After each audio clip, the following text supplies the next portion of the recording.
میں سوال ہے کہ پھر حضرت محمد صلی اللہ علیہ وآلہ وسلم اور حضرت مسیح موعود کے درمیان 1400 ایئرس کا ڈفرینس ہے، تو یہ اسپیسیفک جو 1400 کا ڈفرینس ہے اس کا یہ کیوں ہے؟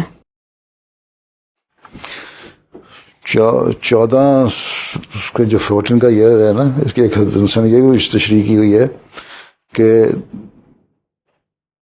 ایک زمانہ جب گزر جاتا ہے تو آہستہ آہستہ چاند جو ہے وہ بھی 14ویں دن پہ آگے پورا برائٹ چاند بنتا ہے، ٹھیک ہے؟ تو اللہ تعالیٰ جو نبیوں کو بھیجتا ہے وہ بعض دفعہ بس 14ویں صدی کا بھی 14ویں دن کے چاند سے بھی تعلق ہے، تو اس لحاظ سے بھی ایک تمثیلی مثال ہے اس کی کہ یہ کیا کوریلیشن ہے ان کی آپس میں، ٹھیک ہے؟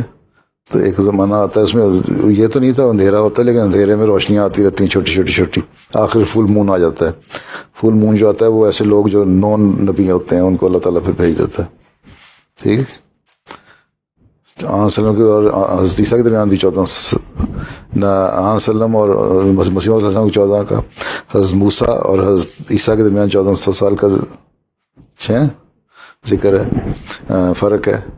تو یہ فرق چل رہے ہیں، اس کی ایک مثال یہ بھی ہے 14ویں کے چاند سے۔